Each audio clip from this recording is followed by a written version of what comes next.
नमस्कार साथियों। तो आप लोगों का स्वागत है हमारे YouTube चैनल पर और मैं आपका स्वागत करता हूं हमारे इस क्लास में। तो साथियों, अगर आप लोगों ने हमारा चैनल सब्सक्राइब नहीं किया है तो आप जरूर सब्सक्राइब करना, ताकि हमारी जो मेहनत है वो आप तक हमेशा पहुंचती रहे।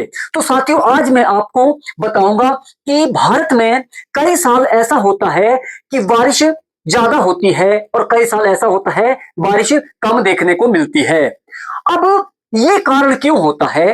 तो अगर आप देखा जाए तो धरती जो है वो 23.5 डिग्री पर झुकी हुई है और सूर्य का जो चक्र है वो 300 लगभग 65 दिन में पूरा कर रही है। वो अपने 24 घंटे में दिन भी पूरा कर रही है और वो साल में 165 दिन में चक्र जो है सूर्य का वो भी पूरा कर रही है। तो फिर वो अपनी गति में, अपनी दिशा में सही बिल्कुल बराबर से चल रही है। तो बारिश है वो भी लगभग बराबर होनी चाहिए हर साल, लेकिन ऐसा नहीं होता है। इसमें क्या होता है कि जो ये है हमारा हिंदुस्तान, ये हमारा इंडिया है। तो इंडिया और ये है हमारा हिंद महासागर। हिंद महासागर जो है यहां से पवनें उठती है। आपको मैं ये बता दूं, यहां से हवाएं उठती है और ये हवाएं जो है वो बाष्प रूपी ऊपर उड़ती है हमारे और हिंदुस्तान में प्रवेश करती है। पिछली वीडियो में मैंने आपको यह भी बताया, लेकिन आज मैं कुछ और बताने वाला हूं कि इसको प्रभावित कौन करता है, कई साल ज्यादा बारिश और कई साल कम बारिश क्यों होती है। तो ये है प्रशांत महासागर, पैसिफिक ओशियन। यहां से होता क्या है कि यहां से जो जलधाराएं हैं, दो किस्म की जलधाराएं हैं जो कि हमारे मॉनसून को प्रभावित करती है। वो किस तरह करती है? एक का नाम है एल नीनो, एक का नाम क्या है? El Nino. एक का नाम है एल नीनो, एल नीनो एक का नाम है एल नीनो। और इसकी वजह से क्या होता है, ये यहां से प्रशांत महासागर से उठती है। ये प्रशांत महासागर से एल नीनो और ला नीनो दो किस्म की होती है, एल नीनो और ला नीना। एल नीनो और ला नीना। जो एल नीनो है उसके बारे में गौर से समझिए।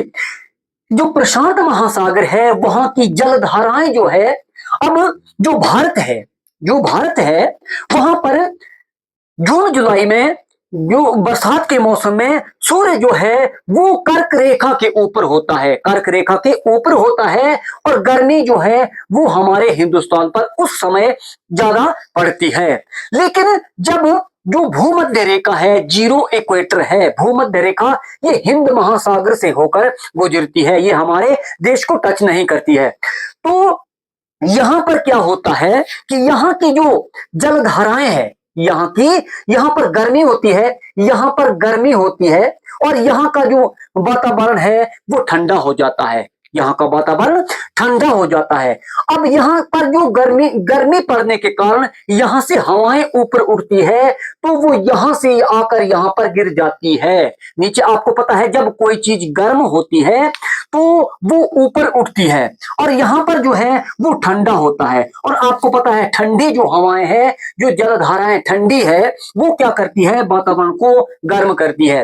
अब एल नीनो क्या होता है? यहां से प्रशांत महासागर से जलधाराएं हैं जो कि यहां तक अपना प्रभाव छोड़ती है, अपना प्रभाव। वो पानी, वो जलधाराएं है, जलधाराएं एल नीनो में क्या होता है, जो गर्म जलधाराएं होती है और जलधाराओं के साथ जो हवाएं होती है स्टिक, वो भी गर्म हो जाती है। तो क्या होती है? ये गर्म हो जाती है और यहां से ये हिंद महासागर में प्रवेश कर जाती है। जब ये एल नीनो यहां से चलता है तो ये ऐसा नहीं है कि एल नीनो उसी दिन चलता है और उसी दिन पहुंच जाता है। इसको 3.5 महीने का समय लगता है प्रशांत महासागर से हिंद महासागर तक पहुंचने में।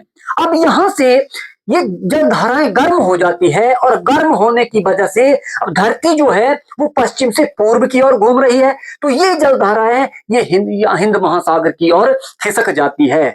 और यहां से जो है, यहां इसका प्रभाव जो है वो हमारे हिंदुस्तान पर देखने को मिलता है। हिंदुस्तान पर जो प्रभाव है वो देखने को मिलता है। अगर जलधाराएं गर्म होकर एल नीनो आती है और यहां से जो यहां पर ऑलरेडी पहले से भी पानी होता है, हवाएं होती है, तो ये यहां से जो है वातावरण और जो वहां पर मॉइस्चर, जो एटमॉस्फेयर में मॉइस्चर होता है, उसको ऊपर की ओर धकेलती है।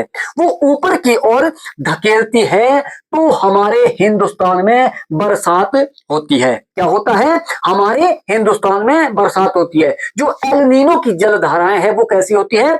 गर्म होती है। वो गर्म होती है और ये गर्म जलधाराएं जो है वो हिंदुस्तान के ये हिंद महासागर में पहुंचती है और हिंद महासागर उस समय ठंडा होता है। गर्म कौन सा एरिया होता है? हमारे कर्क रेखा का एरिया गर्म होता है। और ये जब यहां से दबाव बनाती है, ये दबाव बनाती है तो यहां से जो एटमॉस्फेयर का जो वातावरण का मॉनसून है वो यहां से ऊपर इसको ये धकेल देता है और हमारे हिंदुस्तान में जाकर ये बरस जाता है। तो इस वजह से जो है वो बारिश होती है। अब मैं बता दूं ला नीनो के बारे में। ला नीनो की जो जलधाराएं हैं वो ठंडी होती है। वो कैसी होती है? वो होती है ठंडी। वो ठंडी जलधाराएं होती है और वो भी यहां प्रवेश करती है हिंद महासागर में। प्रशांत महासागर से वो भी हिंद महासागर में प्रवेश करती है। लेकिन जब ला नीनो होता है तो बारिश ज्यादा होती है। तो बारिश ज्यादा होती है और जब एल नीनो आता है तो बारिश कम होती है। लेकिन ये हर साल एक जैसा नहीं होता। अगर इस साल ला नीनो आता है तो वो लगभग 3-4 सालों के बाद फिर यहां से दोबारा उठता है। ये ऐसा होता है। तो इतने दूर से ये प्रभाव जो है हमारे देश पर इसका जो है वो देखने को मिलता है। इस वजह से जो हमारा मॉनसून है, मॉनसून में जो बदलाव है वो देखने को मिलता है। कई साल इसकी वजह से बारिश अत्यधिक होती है और कई साल बारिश जो है वो कम होती है, ला एल नीनो और ला नीना की वजह से। अगर साथियों वीडियो अच्छी लगी हो तो आप लाइक जरूर करना। तो अगली वीडियो में मिलेंगे, तब तक के लिए नमस्कार।